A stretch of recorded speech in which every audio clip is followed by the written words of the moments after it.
Here we are, clan the isms, cataclysm, great. Our people out here struggling, trying to make it in this state. Everybody out here doing it, but we the ones too late. Now family, we the ones who gotta delegate.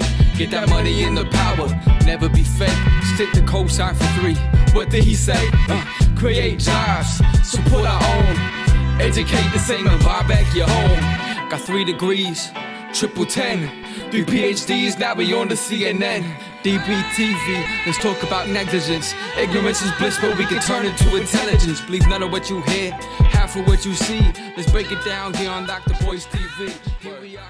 Staying safe and being safe.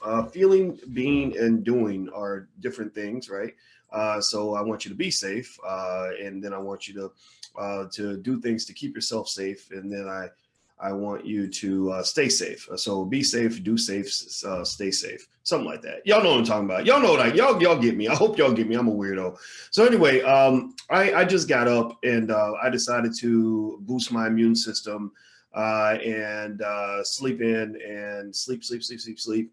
And I have the great fortune of being able to sleep next to the most beautiful Black woman on this planet. And so that works out really well. That gives me an incentive to sleep. And if you have a Black woman in your life that you really love, raise your hand, throw your name, throw her name up in the chat. Shout her praise in public. Even if it's your mama, even if your mama is a beautiful Black woman, shout your mama's name. And also let me know what city you're coming from. I'm here this morning to have a conversation with you guys that's really for grown folks. As you know, drboycetv.com is the home for intelligent Black people. Intelligence means that you question everything. Intelligence means you question everything.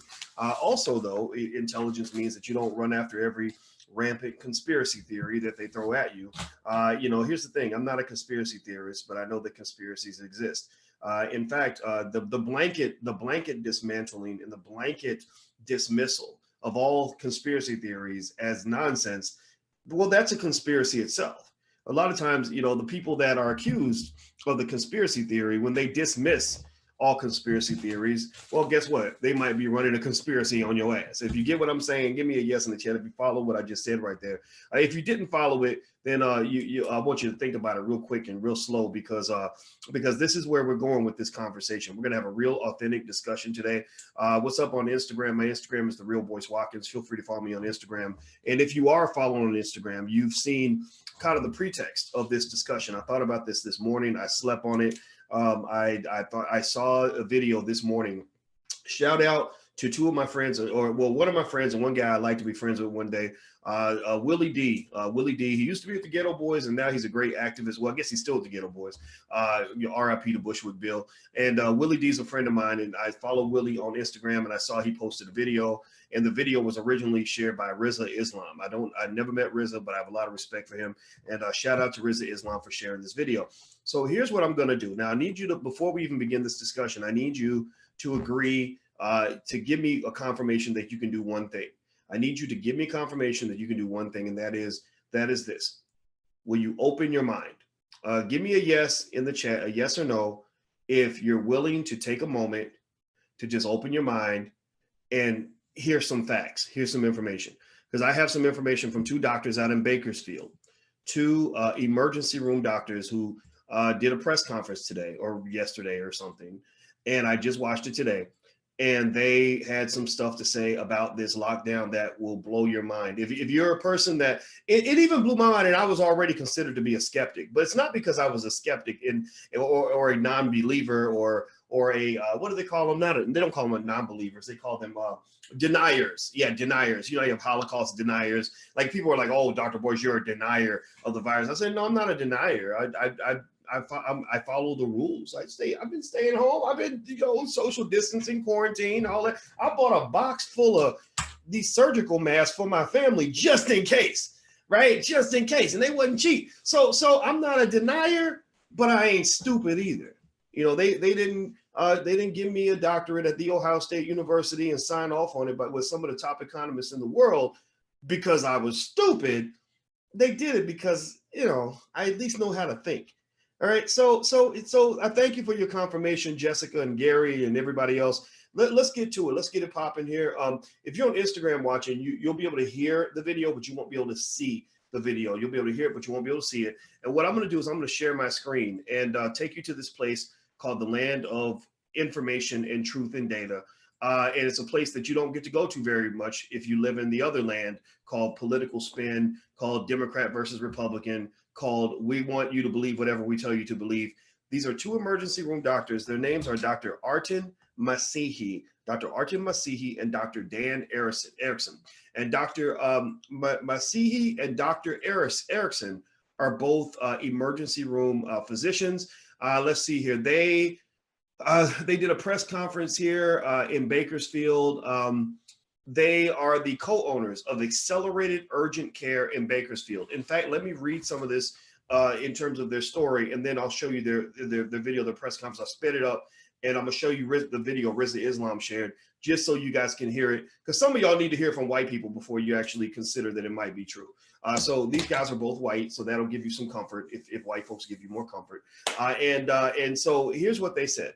They said, before COVID-19 was even detected in the United States, Dan Erickson, a former emergency room physician who now co-owns Accelerated Urgent Care in Bakersfield, he bought as many tests for the virus as he could. He took every precaution he could. He bought a bunch of tests. So he did something that a lot of doctors haven't done. He bought tons of tests. The government doesn't have enough tests. He apparently had a lot because he bought the tests back before it became an issue. So he knew it would be here eventually, and he wanted to be ready to test those who needed and wanted it. So that makes him smarter than President Trump, right? Because Trump and all of his scientific advisors, apparently they didn't know that this thing in China could eventually get to the US.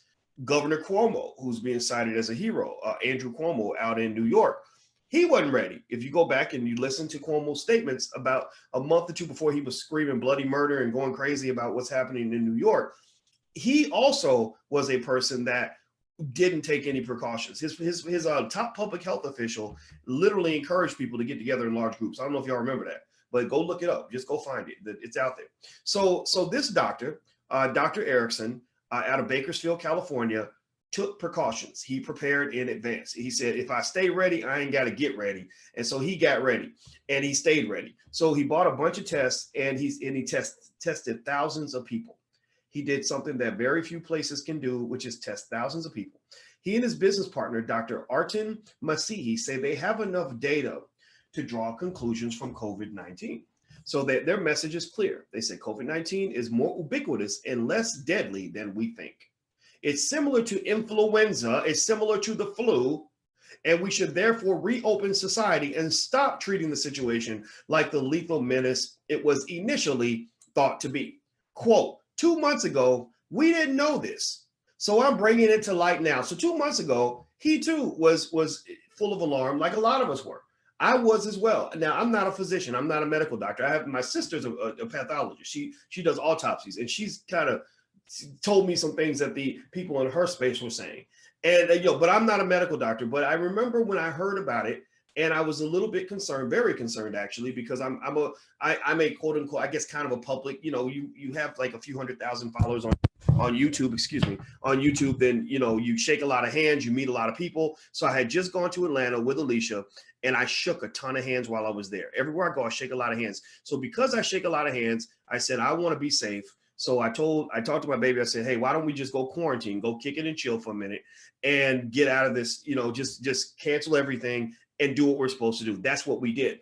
And here's what got me. I saw it when Idris Elba announced that he had it. I saw it when Tom Hanks announced that they had it, and his wife Rita Hayward. And then I saw a couple other celebrities, Rudy, what's his face, who plays for the Utah Jazz, and then another player on the Jazz got it. And so I was getting a little bit worried. I was kind of like, I wonder what's going to happen. So I just sat back and observed. And I said, in my mind, in my back of my mind, I was thinking, if this thing is really deadly, really, really bad, then we should probably hear about some celebrities dying. I should hear about Idris Elba being taken to the hospital. He's on a ventilator. Everybody, pray for Jesus, or excuse me, pray for Jesus. Well, don't just pray. Don't pray for Jesus. I talked about Kanye yesterday. He calls himself Jesus, so maybe that's why it's in my head. But, everybody pray for Idris. He doesn't have much longer to live. I didn't see that. I did not see a single person, big name, A-list celebrity die from COVID. And that was surprising to me because, celebrities, if you've ever been around a celebrity, or if you are one, some of you are celebrities. I'm not a celebrity. I've been around a lot of celebrities, and a lot of people, there are people that know me. I can say in every city I go to, I get stopped on the street. So that's a different experience. So as a result, you're always shaking hands, you're always hugging people, you're always around people. So I figured the celebrities will be the first to die, because the celebrities and the politicians are around everybody. And really, I also thought Trump might die, because Trump's old and fat, and his immune system is probably as compromised as they come.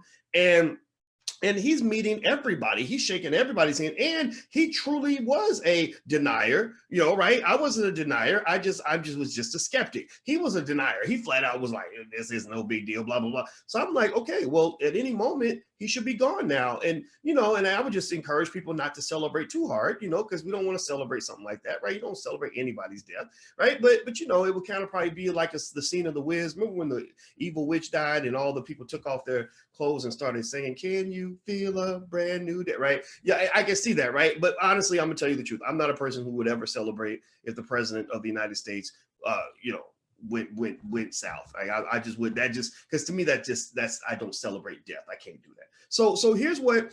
So when I saw no celebrities were getting really sick, no A-listers, right? When I saw that none of the A-listers were getting, really, I'm talking about like, I got to go to the hospital. I was on a ventilator sick. I hear celebrities say, I had a bad headache. I think Jazzy Jeff said, I had some memory loss. And I can just tell you, when I had a sinus infection, I've had 2 or 3 sinus infections in my life. And those were the worst illnesses I ever had. Has anybody ever had like a really bad sinus infection or a really bad flu, where you are just like incredibly fucked up? Like you don't know which way is up. You can't even get up and walk to the refrigerator to get, a glass of orange juice, right? Like that to me doesn't necessarily mean that you had something that was going to kill you, right? It just means that you were sick. And the thing is, here's one thing that they mentioned that really got my attention, these 2 doctors, is they mentioned, here's one thing they said. They said that when you look at the data and you look at the people that died, they said that 90% of the people that died had what they call comorbidities. What does that mean? Well, again, I'm not a doctor here, but what I'm gathering here is the comorbidity means you were probably going to die anyway, that you would have been taken out by the flu.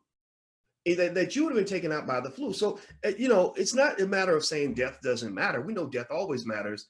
But what's happened is we've somehow taken a flu-related death and put it over here. And this new super flu, the COVID, whatever it might be, whatever it's called, we put it over in a special category where everybody stays home from work. Right? And people can't pay their bills. So let me read a little bit more. Hit the thumbs up button. Please hit the thumbs up button. Please share this. Please retweet if you're on Twitter. I'm gonna keep reading here. So they also said that after they tested thousands of people, they said that that this disease is more ubiquitous and less deadly than we think. It's similar to the flu, and therefore we should reopen society.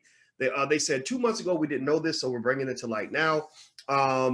Kern County Public Health Services spokeswoman Michelle Corson and an epidemiologist contacted by the Californian said they did not agree with the doctor's recommendation to end social distancing and immediately start reopening society. So listen to this. So I'm going to read between the lines on this a little bit.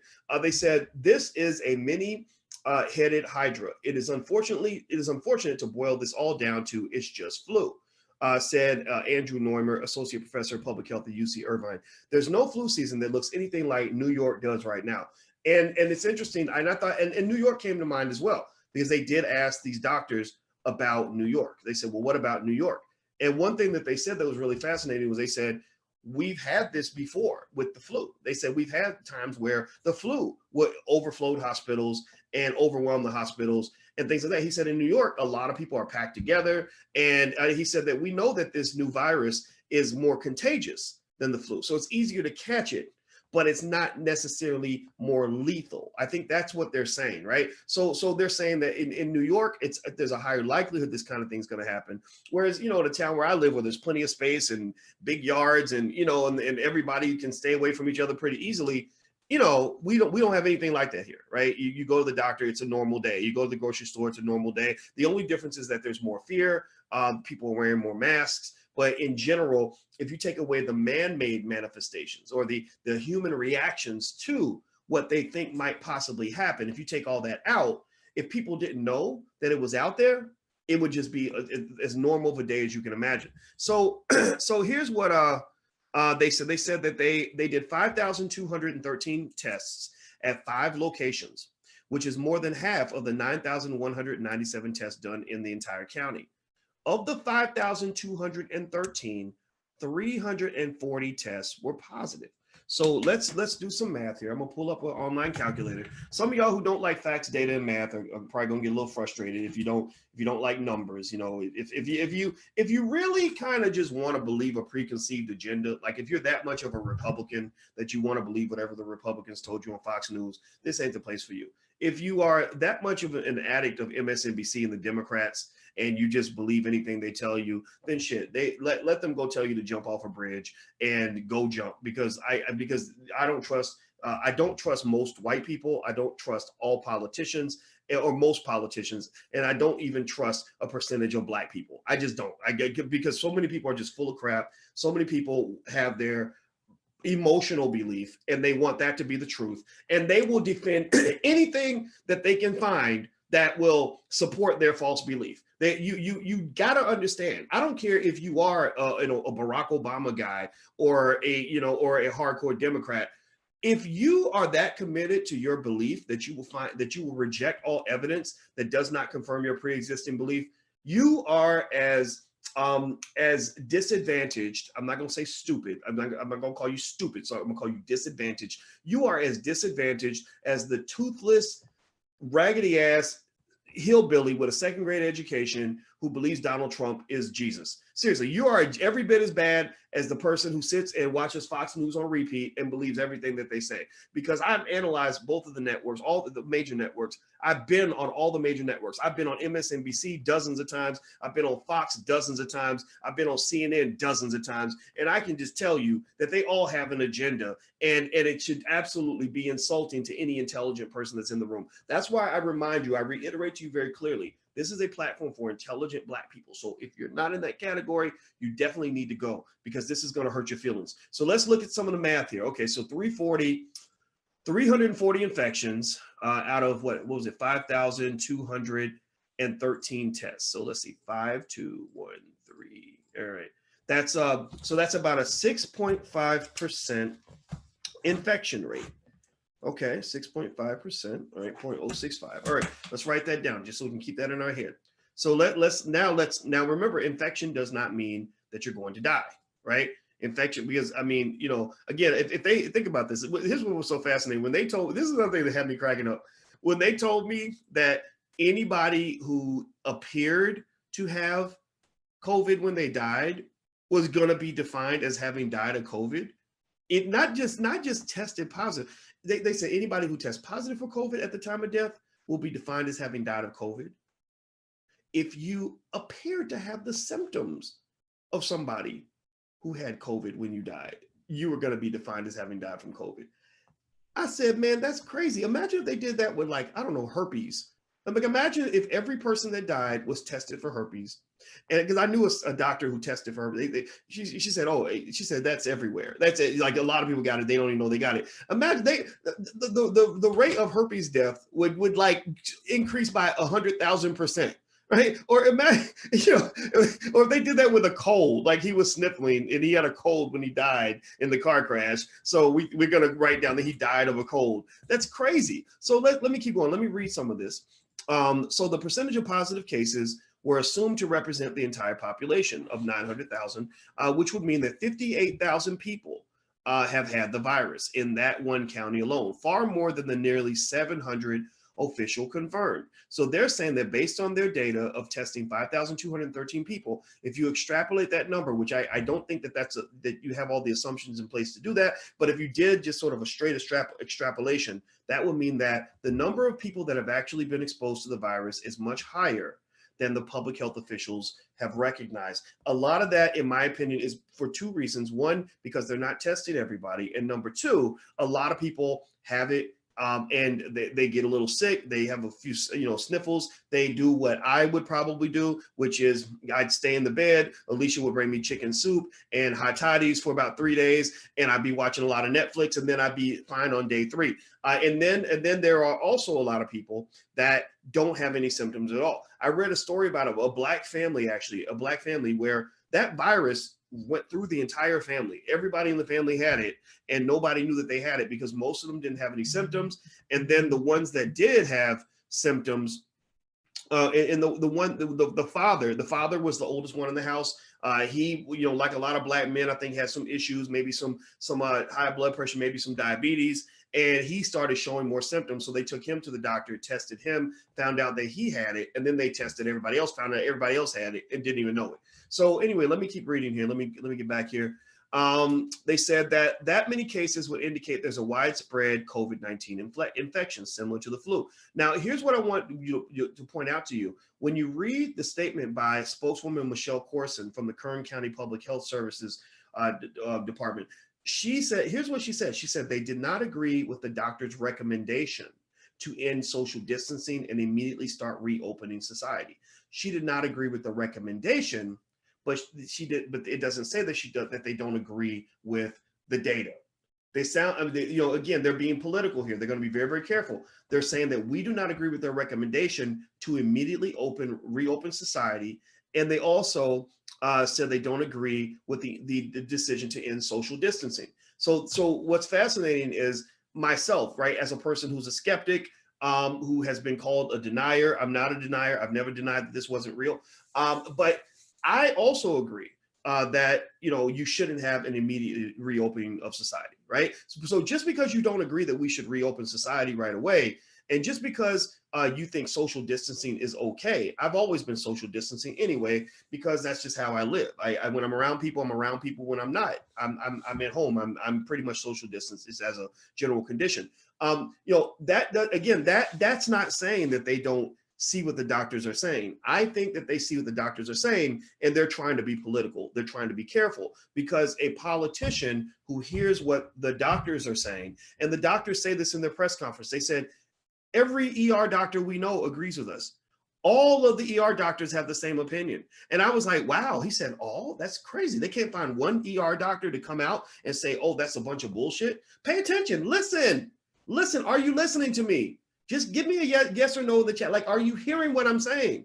Do you understand that it's how fascinating that is, that they can't find one scientist? They can't go to Harvard or Yale or Stanford or Johns Hopkins and find any doctors that will dispute what they're saying, that will come out and say, no, this is terrible. We're all going to die. This is I think that's really fascinating. Really interesting. So because I can tell you, scientists and scholars argue all the time. We have fundamental foundational theories in finance, one called the efficient markets hypothesis, one of the most famous theories in all of finance. And if you gathered 10 finance PhDs in a room and asked them what they thought about that theory, you would have the biggest fight of your life. Our opinions were not in agreement, in lockstep on that issue. And that's one of the most important foundational theories in all of finance. So if we can argue over something that has literally won a Nobel Prize, then wouldn't you think that there would be doctors that would argue with these doctors who are saying that this COVID thing is not as big of a deal as the politicians are making it out to be? Who's leading the charge on this? Who's leading the charge on this? The scientists or the politicians? Because I don't know about y'all, but I don't want the politicians leading us in our scientific interpretation of the data. I want to hear from the scientists. I want to hear from the scientists, and I want to hear from the numbers. I want to hear from scientists giving me numbers. I don't want to hear from politicians giving me spin, because we know without a doubt that the spin is a bunch of BS. So let me keep reading here. Hit the thumbs up button. Please hit the thumbs up button, share and subscribe button if you haven't done it yet. Let me see here. Let's see here. And if we don't shut down the entire country for flu, why should we keep doing it for corona? That's what these guys are saying. Quote, he said, it's about looking at trends and saying that we're not seeing what they've been talking about for the past 6 to 8 weeks, said Dr. Masihi, referring to predictions that up to 100,000 Americans could die of the virus and hospitals would be swamped with patients. We have crippled the economy. There's a lot of domestic issues going on. is social isolation warranted for the healthy? So they're basically saying, again, I've been saying this. I mean, but I'm glad doctors are saying it, because I'm not a doctor, but I just said, if you're healthy, it doesn't seem like this thing is killing you. When you show me that the odds of a young person under the age of 50 dying, even if they get infected, are like 1 in 100 or 1 in 200, I don't understand staying home, having everybody stay home from work for that. I just don't. And one of the things that the doctor actually did point out that I agreed with is he said, if you're getting a paycheck, if during the quarantine you're getting a paycheck, your opinion is going to be very different in many cases from people who are getting no paycheck, who have no ability to pay the bills. In fact, that's why I say everybody who has that opinion, who says, oh, we should never go out, it's dangerous. Okay, if you however you're surviving, wherever you're getting your money from, we're going to take the money out of your bank account and we're going to give it to a family that's going to go out here and put their lives on the line in your mind and go out and do the work. And we're going to see if your opinion changes if we take away your money.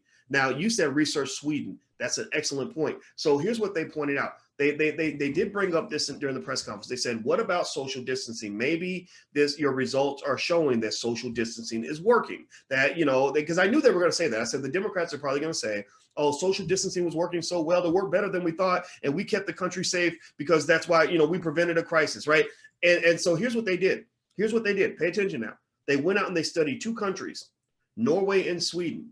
Norway locked it down. Norway did a full lockdown like we did in the United States.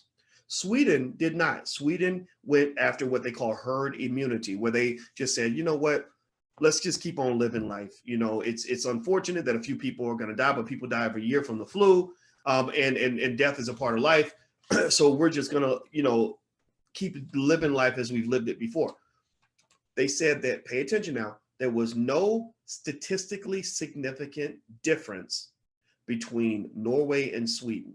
They said there was no statistically significant difference in the death rates of the country that had a full lockdown and the country that had no lockdown. And we know that, one of the things I've also heard is that, well, if you let the healthy people go out, they can get it and they can give it to the more vulnerable. Well, the same thing can happen with the flu. If you got an 85-year-old grandfather who's in hospice or who's in, a nursing home, which a lot of people go to nursing homes because they're so sick that their families can't take care of them, and you got the flu, don't go see granddaddy and shake his hand. Don't go give grandma a kiss in the nursing home when you got the flu, because grandma might not be able to make it through the flu just like you could. So let's just keep it 100. Like, any type of virus can take out somebody who is old and vulnerable and unhealthy. And so what a lot of people are pointing out are examples of young, healthy people that, that have died from that virus. And my heart goes out to them. It really does. But every single year you can point out babies that died from the flu. Every single year you can point out healthy teenagers who got the flu and died. Every year you can point out college athletes who got the flu and died. So at the end of the day, I'm telling people to look at the data. Look at the damn data.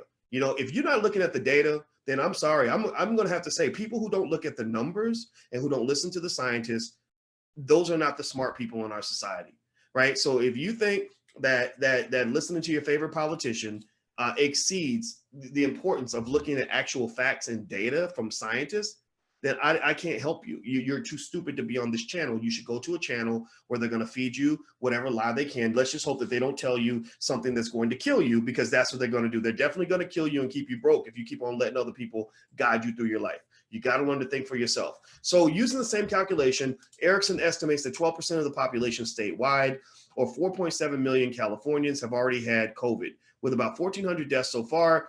They said that the statewide death rate is about 0.03%. Does that low death rate necessitate sheltering in place? He said.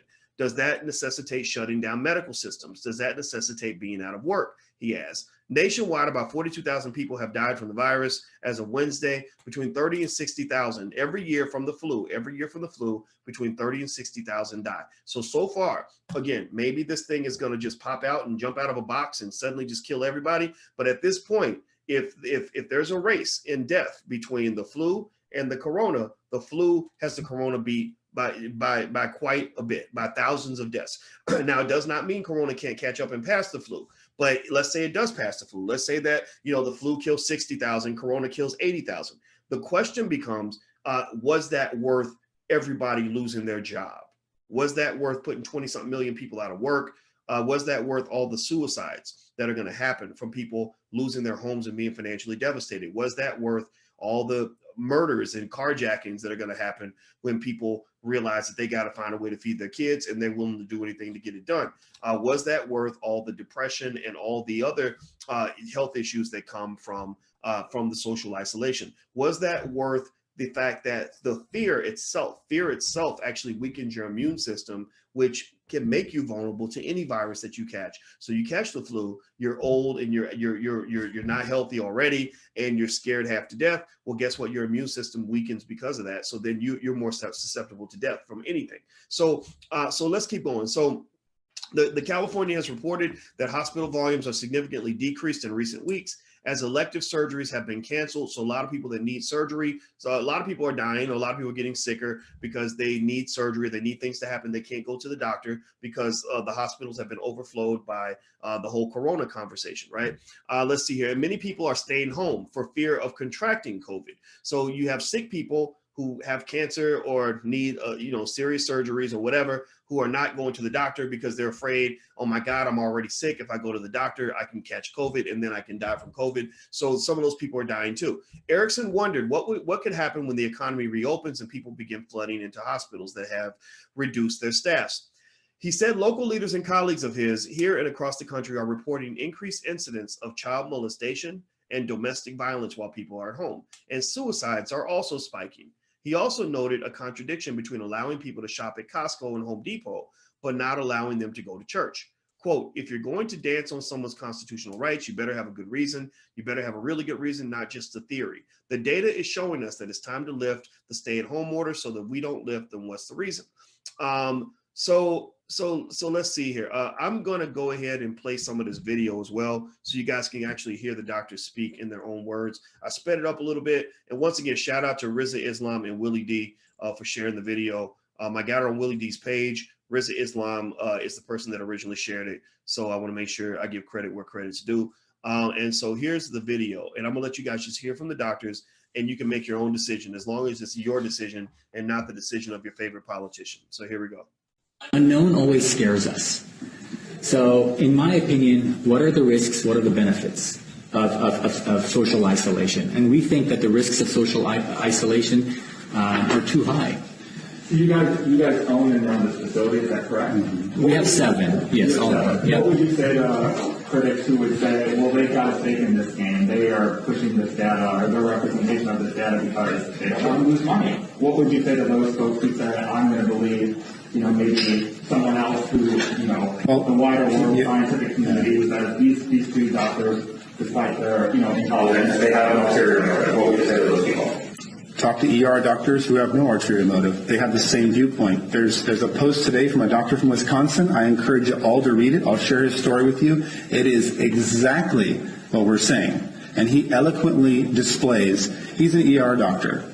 He says, I'm walking into this war zone. Our ICUs are empty. I'm scared to go to my own place of work. There's no patients, but we have people in hazmat suits checking my temperature as I walk through the doors.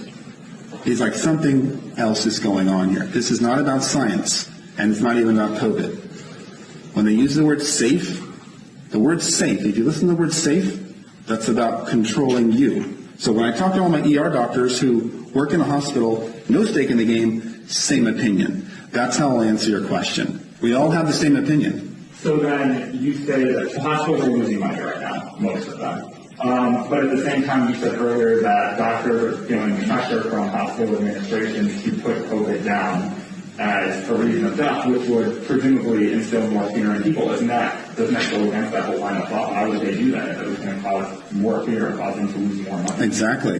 Hey guys, let me know if you're able to hear. Give me a yes or no in the chat if you're able to hear the video. Type yes or no so I can just know for sure that everybody can hear it. If you're on Instagram and you can't see the video, you want to see it, just go to drboycetv.com and you can actually watch the video from there, drboycetv.com. Let me know if you can hear it. Okay, I'm starting to see the yeses come through. Okay, good. Yeah, so let me point out this quick point.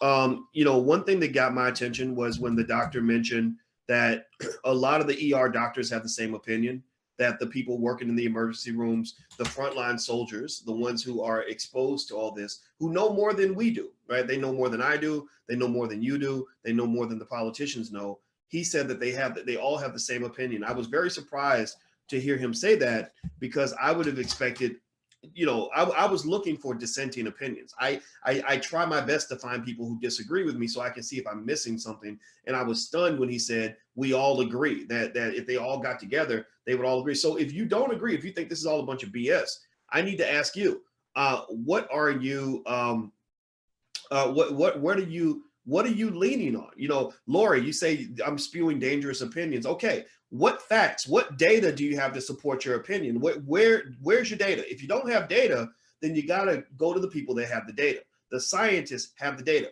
The ER doctors on the front lines have the data. So get some statistics to back your opinion. Don't just say what you're saying is dangerous. Why is it dangerous? I think it's more dangerous to tell somebody to stay home and lose their job and put their family on the street than it is to get facts and information. Okay. The other thing that he mentioned is money. You guys know, as a financial expert, I follow the money too. The money is a critical element to, okay, sorry about that. The money is a critical element to all of this, right? You can't talk about the healthcare industry without talking about the money. The money is the driver behind why your healthcare system is so bad. The money is the driver behind why they care more about dollar bills than about human life. The money is the reason why they weren't even prepared, even if a real pandemic had happened. And I don't think this is a real, I'm getting the sense this isn't real. I think some of this might have been, I wouldn't say politically driven. It became politically motivated after people turned it into a political football. But I think in the beginning, I think that they thought it was something that it wasn't. And now that they're finding out that it wasn't what they thought it was, there are people that are working to try to hold on to their truth. And again, anybody holding on to your truth, I would ask you to just go find some data. Find some data to prove me wrong. Find something that shows that what I'm saying is bullshit. Because if you can't do that, then that means that you're full of crap. That means that you're a liar. That means that whoever told you what they told you has turned you into a liar by giving you false information. So let me play more of this video. So we're listening to two ER doctors in Bakersfield, California, who basically did a study on the virus and found some things out that are not consistent with what you've been hearing in media. Here we go. There's something else going on, and that's a different discussion. We don't know. I mean, we're just here to present scientific That's facts. a political discussion. So you think some hospital administrators are undercutting their own bottom line? We're presenting the medical data here. I mean, what I think about politics is irrelevant. We're presenting the medical. We need to stay on things that we can answer intelligently, which is not why does a CEO of some hospital in Wisconsin do that. We need to stay on the topic of, do we need to shelter in place, and does that make sense from the microbiology knowledge we've known for 30 years? The sciences haven't changed. We live our life in the life sciences, biology, biochemistry, microbiology. So everything that you're asking us goes against that sheet of information. Why people do things at a hospital is not really our area of expertise. So from what we've seen right now, it's time to open back up.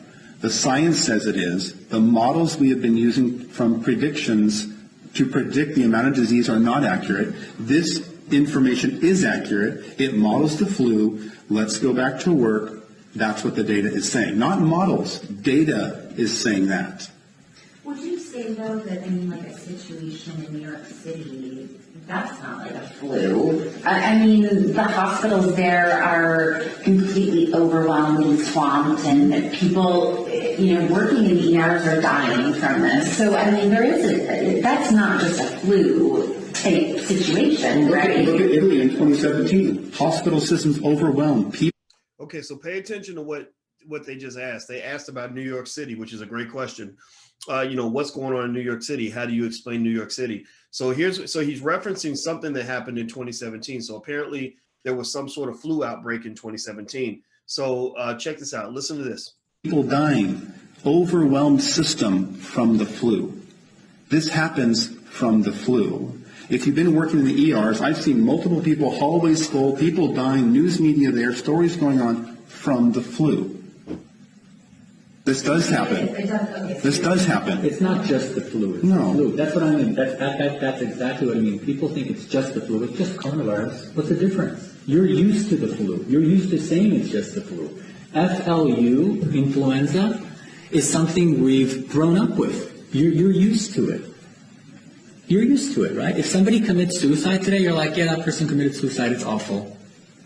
Or if somebody dies today from the flu, they died from the flu. It's awful. Terrible. But we're used to it. We're not used to coronavirus. Not used to something brings fear. Human beings don't I like understand. change. I mean, from the things I've been reading, even, doctors working in the ERs in New York City, I mean, I haven't heard any one of them saying, oh, it's similar to a flu outbreak. I mean, they were pretty impacted by swine flu in New York City. Mm-hmm. But I haven't heard anybody really say, oh, it's just like swine flu was. I mean, have you? They're getting hit hard. They're a hot zone. And we don't ride subways with, 1,000 people in a small car. They're this close. They had reasons for the disease. And coronavirus is shown to be very contagious. Let's be clear. It is contagious. We're not saying it's not. It may even be, from what I've read, more contagious and spread more rapid. But the actual cause of death and the disease cycle is similar to what we're seeing from the flu, with more of a respiratory component. And they were screaming for ventilators. What percent of people die on ventilators? 80, 90%? Once you're on a ventilator, if you understand, you're in a bad shape. And they're screaming for 30,000 ventilators that they didn't use, right? They're screaming for a lot of things. 30,000, they used 5. How many 100% over did they order? How many hundreds of millions of dollars? Entire companies, GM, were forced to switch their production lines. For what? I'm saying the secondary causes of what we're seeing, oil shutdown. We have predictable negatives from. Okay. So I'm going to jump in real quick on something that they mentioned that I want to point your attention to. They talked about this issue with ventilators. They mentioned that in the beginning, they were screaming for 30,000 ventilators. They said, we're going to need 30,000 ventilators. And they used 5. Now, I don't know if he was talking about for the whole country or just for New York. And he said, so the number of ventilators they said we were going to need, we actually only needed about 1/6 of that number. Doesn't mean that you don't engage in overkill. That's fine. But again, it feeds to that basic point that I've been making to you, that there was an overreaction. There was an overreaction. Can we at least agree that thus far, based on the data, that the results have not matched, have not come close to the predictions? There were lots of predictions of doom and gloom. There were predictions that so many people are going to die. Even Andrew Cuomo, the governor of New York, was basically saying leaving your house is similar to death, or it's going to be death. And I didn't like that. I felt like that was a lot of fear mongering. And one thing they mentioned also about ventilators is they said, I like hearing from the doctors. I love hearing from the people that know what the hell they're talking about. They said the ventilator, you get on a ventilator, it ain't looking good for you. You get on a ventilator, you have an 80 to 90% chance of dying once they put you on the ventilator. Is, unfortunately, it seems, the place that, you take people when they're about to die. You put them on a ventilator when that's the last resort. So, so effectively, what it seems like they're talking about is, they're talking about the disease cycle. They're talking about cause of death. And they're just breaking down these scientific terms in a way where I think the smart people now people, the masses can do what they want. People that, the sheep or people that follow politicians can do whatever they want. But I'm going to tell you that those who are smart, I'm always a believer that smart Black people are the canaries in the mine. Some Black folks are not. Some Black folks are just followers, right? And that's fine. But the smart Black people are the canaries in the mine. And my goal is to share with you what I'm seeing in hopes that it'll help you see what you need to see in order for you and your family to be safe and successful. If you listen to my podcast, I am the biggest, the biggest doom and gloom predictor in the world when it comes to Black folks, in the sense that I've always felt that there are a million ways they're trying to kill you. There are a million ways they're trying to incarcerate you. There are a million ways they're trying to hold you back. There's a million ways they're trying to keep you broke. There's a million ways they're trying to destroy you. There's a million ways they're trying to destroy your children, right? Everything from the conversations, honest conversations we've had about things like abortion. Why are all the Planned Parenthood clinics in the Black neighborhoods? We've talked about mass incarceration. We've talked about all the violence against Black people, both provoked by whites and Blacks. I talked about drug cartels sending their drugs through Chicago, causing massive amounts of death in the Black community, and why that means that we need to have our own policy on immigration that is not just whatever the hell the Democrats tell us to think, right? I've talked about that. I mean, I'm the wet blanket. I'm usually the biggest downer at the party, because I'm the one who screams at Black people, why are y'all out here singing and dancing and having parties all the damn time when you need to be focused on strategy and a battle plan, because they are coming to kill you, and they've been trying to do that since birth. So why wouldn't you go out into the world prepared educationally, economically, and otherwise? I am the biggest on earth when it comes to warning you about the dangers that lie ahead. So if I normally do that, if I'm normally the guy who's warning about all the dangers that affect Black people that we're not paying attention to, why is it that suddenly I'm the guy who's saying that the danger is not there, right? That why am I suddenly the guy who's like, man, this don't add up to me. This ain't, I know some of y'all gonna get mad, but I got to give you the truth. And here's what I think also. Here's the deal. I got a good friend by the name of Killer Mike, who's a rapper and activist and a very intelligent man down in Atlanta. And Killer Mike made a statement where he said that he's not going to open his barbershop at any time in the near future, because he does not agree with the governor's order to reopen the state. I respect that completely. I completely respect that. What I have to challenge, though, is that I don't believe that the opinions would be the same if the governor were a Democrat instead of a Republican, right? I also will say this. I'm not here to tell you, just like you can't tell a young man whether or not it makes sense for him to sign up for the military. Some people will say, why would you sign up for the military, especially in a time of war? My daddy, when he signed up in Vietnam, people were like, why would you do that? If you go to the military, you could die.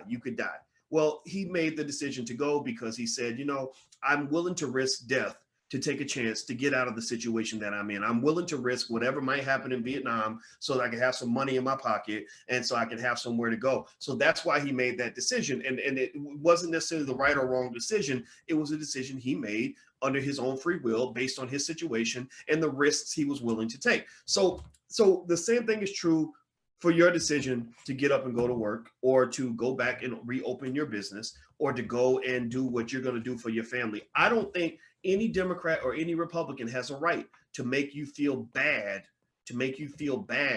about what you choose to do. If you want to stay home, if you're still afraid, I've done everything I can to lay out the data so that you can make your own decision. If you're still scared, then and you got it like that, like you have the money to stay home, then fine. I mean, I think staying home is cool. I like staying home. I'm going to stay home after this is over with. So I'm going to be right here with you. If you're at home and I'm at home, maybe we can call each other at 2:00 in the afternoon, because neither one of us is going to have to go to work that day. So staying home is actually really a lot of fun, in case you want to know my opinion. But if you're a person that has a business and you want to reopen your business, and your state allows you to open your business, and you open your business, I'm not going to look at you like you some crazy idiot because you're opening your business.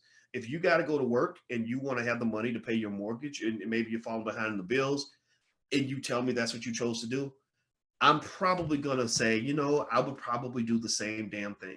And the other thing that's true as well is, if you have a business, if you like a Killer Mike and you got a barbershop, Killer Mike's got money from all kinds of sources. So I doubt if he even needs the barbershop money. But if you're a guy who, let's say you run a barbershop and you have clients that really want to get into your barbershop, and there's another barbershop down the block and they got clients, but they want to get your clients, and they open up and you don't open up, and you come out, let's say you open up in a month, you're going to lose a lot of business, because a lot of people are going to go down to the guy down the street who's opened his doors. I'm not saying that it's okay. I'm not saying it's a good thing. I'm just saying that's what's going to happen. I think now you're going to start seeing a mad rush of people going back to get jobs that are going to be available, because they're going to be people who've been convinced by politicians to stay in their house longer than what is necessary, right? And then when they finally come outside, and that job that you thought was going to be yours has been taken by somebody who decided to go take that job, then those politicians who told you to stay home, who told you to not feed your family so they can pursue their agenda against Trump or whoever they got the agenda with, call them up and see if they'll help pay your damn bills. Call them up and see if they'll help you cover the mortgage. Because I'm telling you, man, you're in this by yourself. Black people ain't got no friends. You ain't got no damn friends. So I'm just telling you, at the end of the day, whatever decision you make sure that you're prepared to deal with the ups and the downs of that decision. Because if the shit hits the fan, if it goes wrong, if you look back and we find out that some of this was a bunch of bullshit and that they kept people in their house 3 weeks longer than they needed to be, and you lose out on thousands of dollars worth of opportunity because of it, you're going to be mad. And none of those people who manipulated you are going to deal with any of those consequences that come from the fact that you can't feed your damn kids. So that's what I'm saying. That's my 2 cents. I'm a big believer in freedom. I believe in something that's very rare in America called freedom. It's very rare, but freedom says, I support whatever decision you make as long as you think it through and it's the best decision for your family. That's what I believe. So let me keep reading more of this to you, or let me play more of this video. We should finish this. From lockdown, predictable negatives. Corona has unpredictable negatives. I see what you're saying. I mean, it sounds like you're saying, we actually have some data to look at now, and in the beginning we didn't really know, but now we can draw some conclusions. And those conclusions that you guys are able to draw, really the entire nation, do you think, receptively the numbers are low in those ratios that you were mentioning, the fatality versus how many people have them, because we've been social distancing? Now, you don't think it's because since we started doing it? Now, pay attention now. What they're asking them about is, do you think that the lower numbers you're seeing, so they're acknowledging the numbers now. Now they're acknowledging that the death rate is not what everybody said it was going to be. So now they're saying, again, I figured this was going to happen. What's going to happen, I'm predicting here, I'm being the canary in the mine. The Democrats are watching this. Some of them are pretty smart people. They're going to look at this and say, oh my God, we overreacted. How are we going to cover our shit? So the way they're going to cover their ass, pay attention now, is they're going to start saying, social distancing worked, y'all. It worked. It was great. It was great, right? That's what's going to happen. So they're asking him now, do you think social distancing is the reason that your numbers have been low? So listen to their response. It's very interesting. That those models that are finding health shows how effective social distancing is, that's all false. But that's why we went over Sweden and Norway. We went over Sweden and Norway because you have lockdown, no lockdown. Sweden, no lockdown. Norway, lockdown. That's 10 million, 15 million people. We have the data. That's what I just went over with you. Lockdown. Norway and Sweden also have drastically different testing standards and metrics. Norway is basically testing everybody. Sweden, they're going to be testing you at the end of the month. No, that's not correct. They're not testing everybody. Well, of course, they're not testing all 5.5 million Norwegians, but their testing is much more widespread. The bottom line is, from those of us who study it and have a background in this, is lockdown versus non-lockdown did not produce a statistically different number of deaths. That is the bottom line. Okay, did you catch that? Did you guys hear that? Yes or no, did you hear what he said? He said in Norway, where they had a lockdown, and in Sweden, where they had no lockdown, there was not, as statisticians call, a statistically significant difference. There was not a statistically significant difference in the number of deaths between Norway and Sweden, or I don't know if they're talking about the number of deaths or the mortality rate, but they're saying, and these are guys who studied this, these are guys who did the science, and they also, they challenged the entire profession and basically said, none of the ER doctors disagree with us. All of them agree with us. So that makes me say, okay, where are the doctors who disagree? Why are they not speaking out? Show me, email me. My email is boyce@boycewatkins.com. I need y'all to email me video press conferences or articles written by ER doctors, frontline people. These are the frontline heroes that are out here fighting this virus. A video or press conference or anything from an ER doctor who disputes what's being said here, who's saying that, look, this particular research is a complete hoax and the virus is killing everyone. Like I want to see that. I want to see the people that disagree with me. I don't want to. And now here's what I don't want to hear. I don't want to hear you disagree with me and get mad because I'm not parakeeting whatever Nancy Pelosi said. I think that makes you stupid. I'm sorry. If you're reciting what the Democrats have been telling you on MSNBC, that makes you stupid. If you're reciting what the Republicans said, that makes you stupid.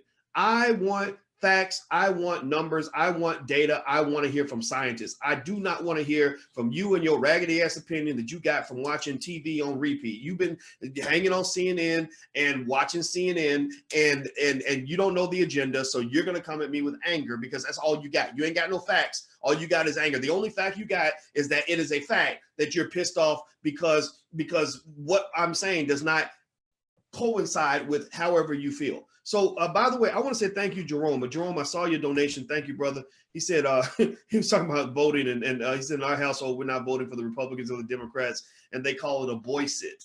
So I guess they call it a black sit. Some people call it a black sit. They call it a Boyce it. That's pretty funny. Well, I'm not telling you what to do though. Just so you know, I'm not telling anybody who to vote for, who not to vote for. I want to make that 100% clear. I'm a believer in freedom, and freedom means you make your own decision. Those who disagree with me are not believers in freedom. Anybody who tells you that freedom for black people means that we're going to pressure the shit out of you and ostracize you because you didn't vote for the politician we wanted you to vote for, those are not people who believe in your freedom. Those are people who, that's like when, you know what it is? It's almost like when Tupac got bailed out of jail by Suge Knight, and Suge Knight said, I'm going to give you your freedom.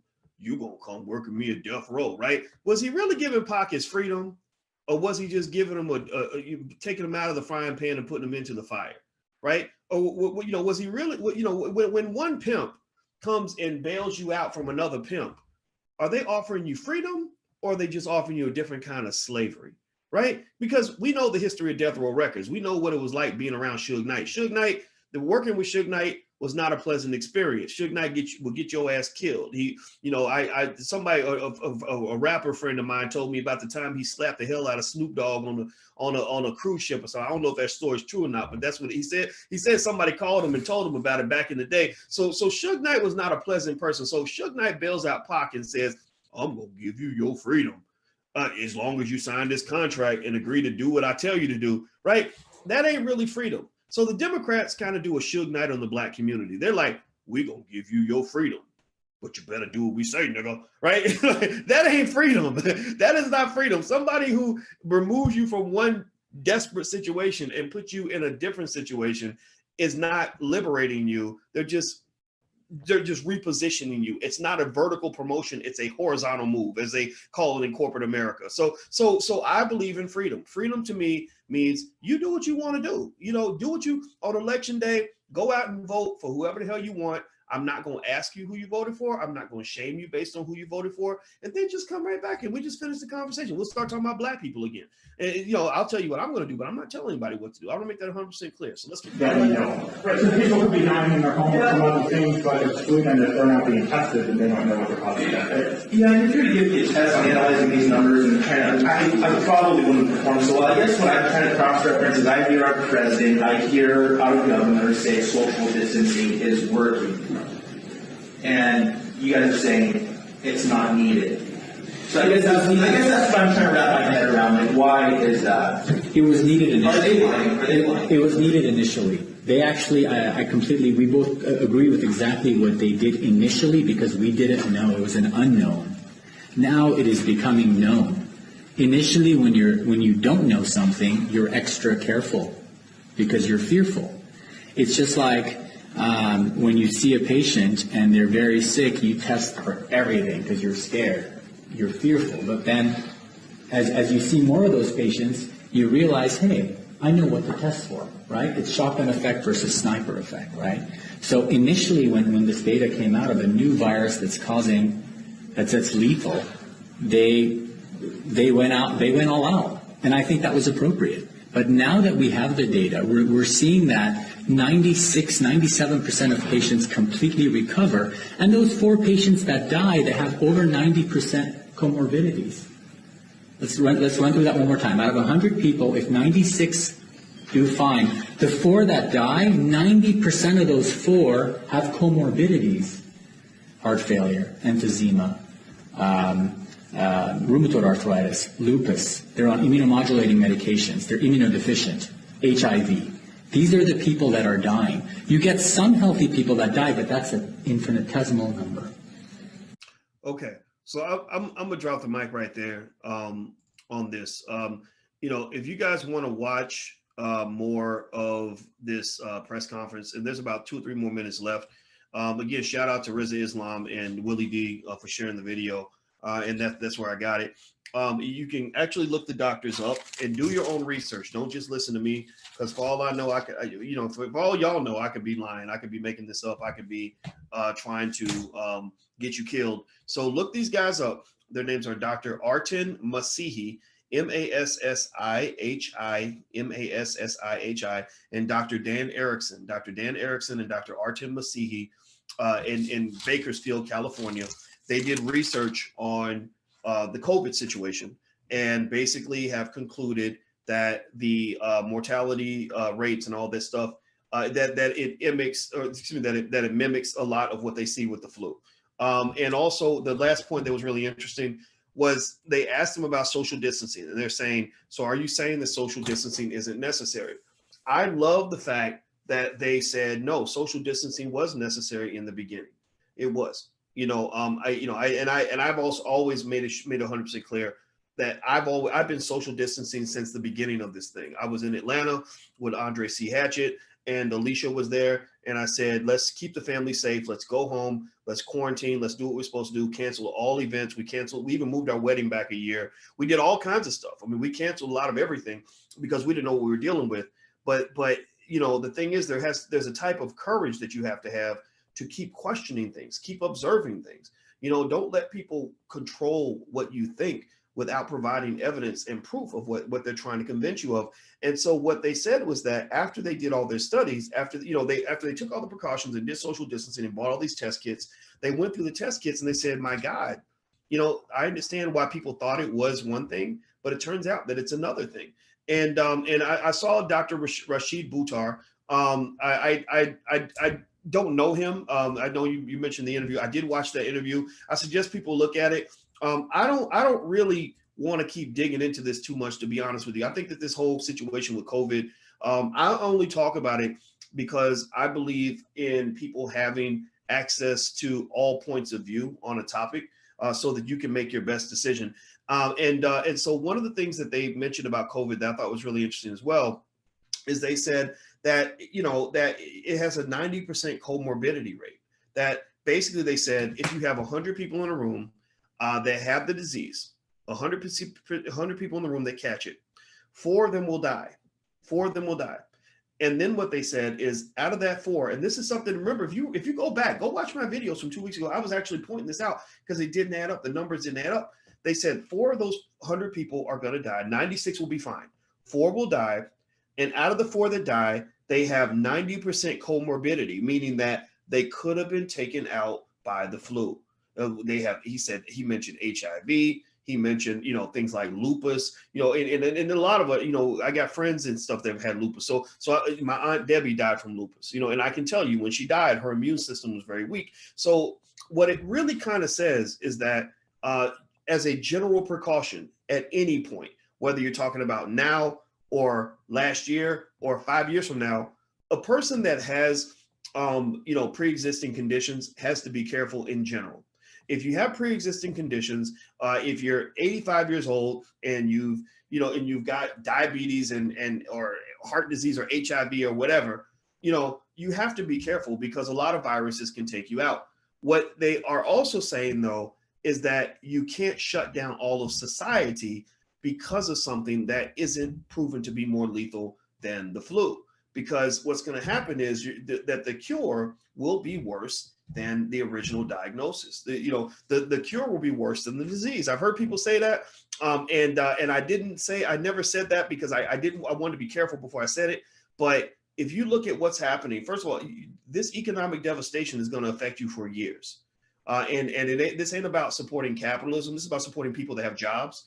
about supporting people that want to feed their families. So get off that whole capitalism, socialism bullshit. That's what those politicians feed you. They, whether you're talking about Ocasio-Cortez or the other guy on the other side, Mitch McConnell, they're all into the big business thing and these bigger views of socialism and capitalism. And people are starting to use this as a political animal. They're starting to spin the conversation into pre-existing agendas, right? They're starting, the left is starting to spin it into conversations about, fair wages, and raising the minimum wage. And I think all that's great, right? And the Republicans are pushing into issues about supporting big business and giving big $10 million loans to companies that don't need the money. Like that's what's going on. What's going on is the politicians are very strategic, and the politicians have got to the point where they're like, okay, now that we've got people's emotions under our control, now that we're controlling their emotions, let's use this emotional energy to pass the legislation that we want to push.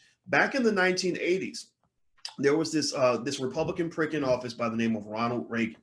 And when Ronald Reagan was in office, Reagan had a pre-existing agenda. He had the I think they might have called it neoconservative, maybe they called it something else, but basically the William F. Buckley and people like that had sort of formed this movement in the conservative space. And they had ideas about, the size of government, supporting corporations, things like that. So here's what happened. The best day of Ronald Reagan's life politically was the day that a guy named John Hinckley tried to shoot him to death. A guy named John Hinckley pulled out a gun and shot him, and Reagan almost died in the hospital. He went to the hospital. Everybody was kind of panicked and freaked out, wondering if Reagan was going to die. He went to the hospital, but he did not die. And so because he went through this and he did not die, he gained a lot of public sympathy. People became very emotional. And right when everybody's emotions were under their control, when the politicians picked up on the fact that, okay, now that we've got everyone emotional about possibly losing their president, we should not waste these emotions. Let's use these emotions as an opportunity to pass all the legislation that we've been trying to pass that they weren't going to let us get away with a year ago, right? So what they did was they passed legislation at that time that changed everything from the capital gains tax rate to what wealthy people pay in taxes, all kinds of stuff. And those changes actually are part of what has led to your government being so deep in debt that they're eventually going to go bankrupt. Right now, the government is about $23 trillion in debt. And I think that the annual tax revenues are about $3 or $4 trillion. So that's like a person making $30,000 a year and being almost $250,000 in debt. If you are making $30,000 a year and you got $250,000 in student loan debt, are you ever going to be able to repay that debt? Yes or no? Are you ever going to be out of debt? Give me a yes or no. The answer is no, because you're living on the edge. You're living on the edge. Our government is living on the edge economically.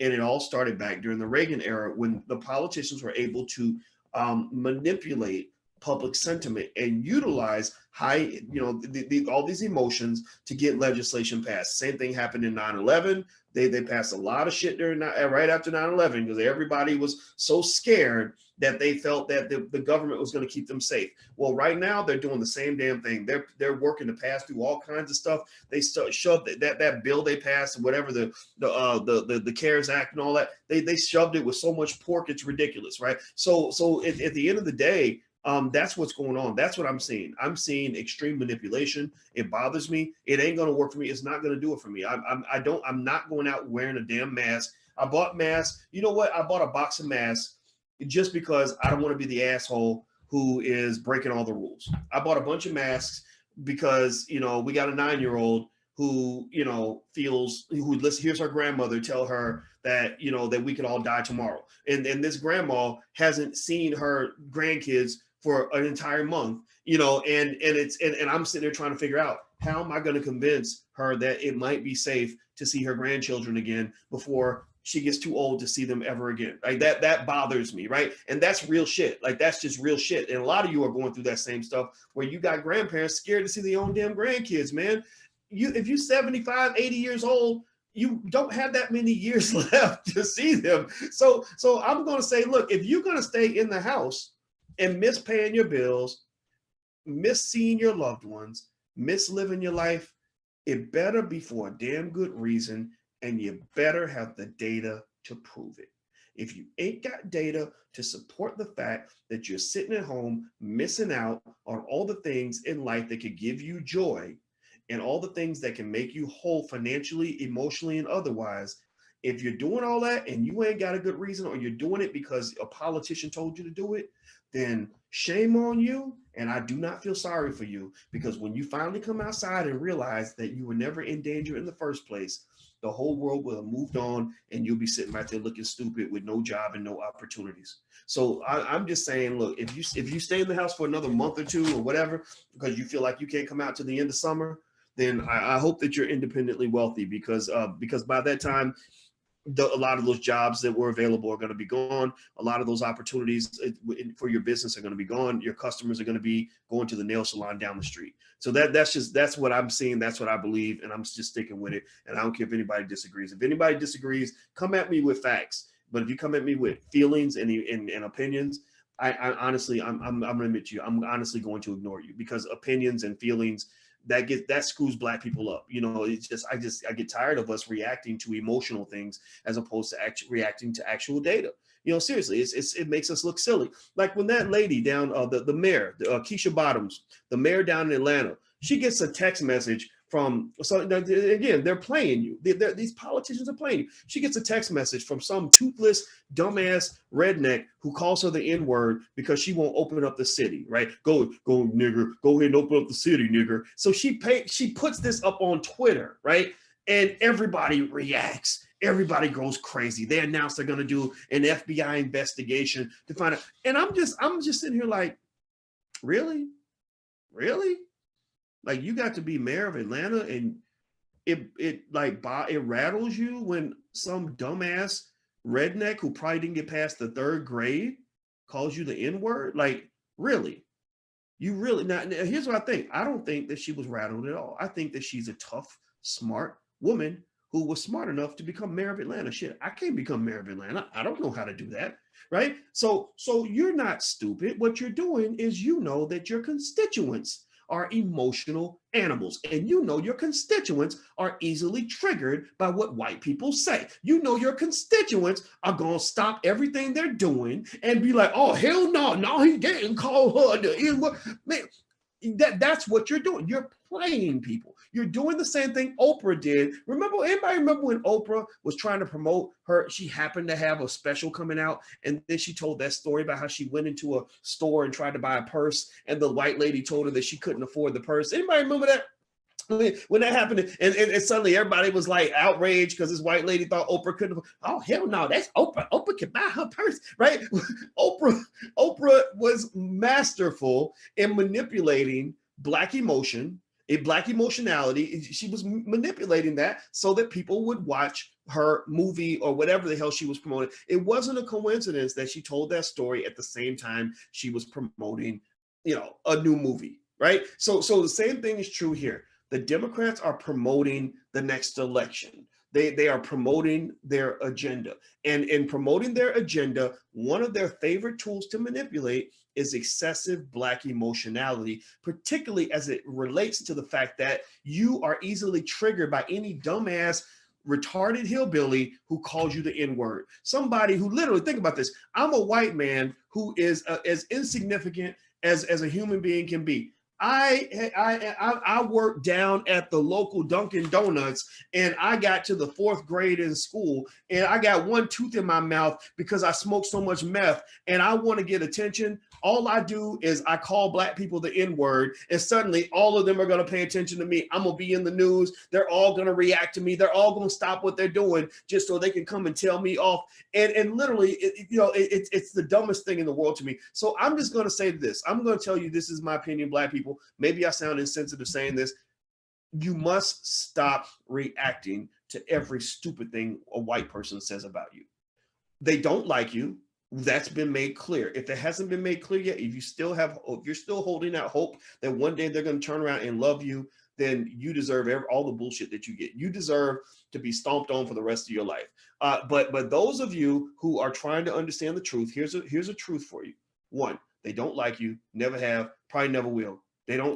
Black lives don't matter unless they matter to black people. White people, why would white people care about black lives? Do you sit around every day trying to figure out how to go save an Asian kid? Like, are you sitting around wondering if the Arab community is able to eat every day? Are you wondering if Jewish people can find enough jobs? No, Jewish lives don't really matter that much to you. That's their problem. That's their community. Well, black lives don't matter either unless they start mattering to black people. So why are you even running around wondering if black lives matter to white people when white people make it clear that they care about themselves, which is exactly what you should be doing as well. So they don't like you.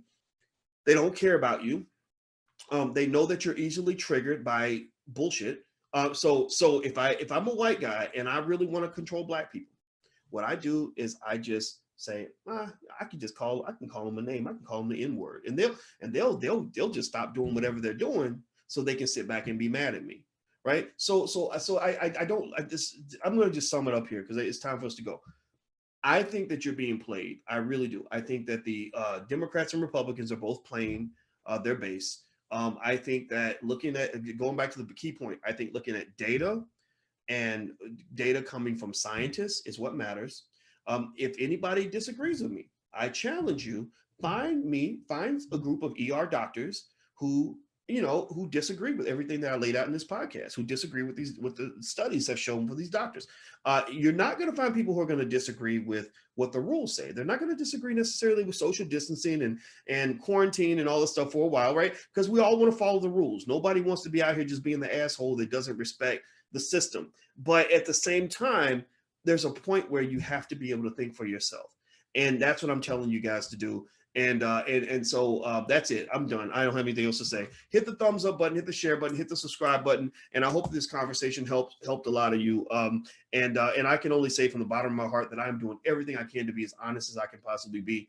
I don't believe this stuff anymore. I do not feel like I'm in danger anymore. I'm not going to go to the grocery store and wash down the groceries when that come through the door anymore. I'm not going to wear a mask at all. I never wore a mask. I never will. And when we have an event, when I finally start doing stuff in public again, which is going to be in a few months, because I don't want to be, I'm not rushing anything. I'm going to hug every single one of you. I'm going to shake every single one of your hands, and I'm not going to be scared to do any of that because I'm not going to miss out on living because I'm running around so scared to die. You're going to die at some point anyway. The question for me is, did you ever get a chance to live, or did you spend your whole life in fear? Do not let fear drive your decision-making. Make your own decision, but do not make that decision out of fear because you will miss out on everything that is beautiful about being alive on this earth. That's my 2 cents. I got to go, guys. Hit the thumbs up button, hit the share button. If you want to follow me on Instagram, go to The Real Boyce Watkins, and also Twitter, Dr Boyce Watkins 1, Dr Boyce Watkins 1. And last but not least, if you want to learn to buy your first share of stock, there's a free training at firstshareofstock.com. That's firstshareofstock.com. So take care, guys. Have a good day. Thank you for listening. Talk to you soon. Peace.